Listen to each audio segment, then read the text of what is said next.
from Hyderabad. I have come alone and today I hope I am a part of all of your family. ನಟಿ ರಶ್ಮಿಕಾ ಮಾತಿಗೆ ಕೆರಳಿ ಕೆಂಡವಾದ ಕನ್ನಡಿಗರು. ಕನ್ನಡ ಚಿತ್ರೋದ್ಯಮವನ್ನೇ ಮರೆತು ಹೋದ ನಟಿ ರಶ್ಮಿಕಾ ಮಂದಣ್ಣ. ರಶ್ಮಿಕಾ ಮಂದಣ್ಣ ಕತೆ ಕೂಡ ಹೀಗೆ ಆದಂತಿದೆ. ಹುಟ್ಟಿದ ನೆಲವು, ಅವಕಾಶ ಕೊಟ್ಟ ಚಿತ್ರರಂಗ ಎರಡನ್ನೂ ಕೂಡ ಮರೆತ ಛಾಯಾ ಮೂವಿಯ ಬೆಡಗಿ ನೆಟ್ಟಿಗರ ಬಾಯಿಗೆ ಚೀಂಗಂ ಆಗಿಬಿಟ್ಟಿದ್ದಾರೆ. ರಶ್ಮಿಕಾ ಮಂದಣ್ಣ ಹಲವರ ಪಾಲಿಗೆ ನ್ಯಾಷನಲ್ ಕ್ರಶ್ ಆದರೆ ಕನ್ನಡಿಗರಿಗೆ ಈಕೆ ಹಾಗಲಕಾಯಿ ಜ್ಯೂಸ್.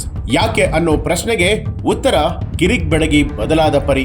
ಸದ್ಯ ಸಕ್ಸಸ್ ಅಂಬಾರಿಯಲ್ಲಿ ಸವಾರಿ ಮಾಡ್ತಾ ಇರುವಂತಹ ರಶ್ಮಿಕಾ ಮಂದಣ್ಣಗೆ ಹತ್ತಿದ ಏಣಿ ಕಣ್ಣಿಗೆ ಕಾಣ್ತಾ ಇಲ್ಲ.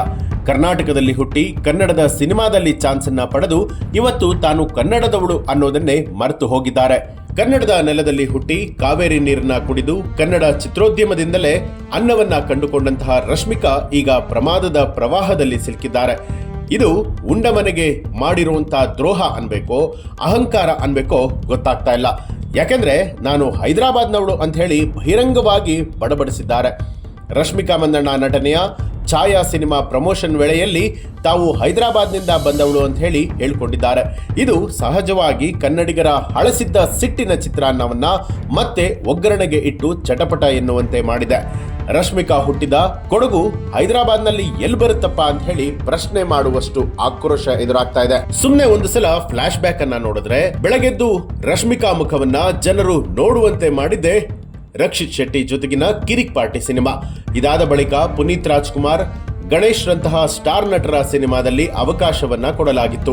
ಆಮೇಲೆ ಪಕ್ಕದ ರಾಜ್ಯಕ್ಕೆ ಹಾರಿ ಹೋದಂತಹ ರಶ್ಮಿಕಾ ಮುತ್ತಿನ ಮತ್ತಲ್ಲಿ ನ್ಯಾಷನಲ್ ಕ್ರಶ್ ಅನ್ನುವಂತಹ ಗತ್ತನ್ನ ತಲೆಗೆರೆಸಿಕೊಂಡಂತಿದೆ. ಸಾವಿರಾರು ಕೋಟಿ ಕಲೆಕ್ಷನ್, ಹುಟ್ಟಿ ಬೆಳೆದೂರಿನ ಕನೆಕ್ಷನ್ ಅನ್ನ ಕಟ್ ಮಾಡಿದಂತಾಗಿದೆ.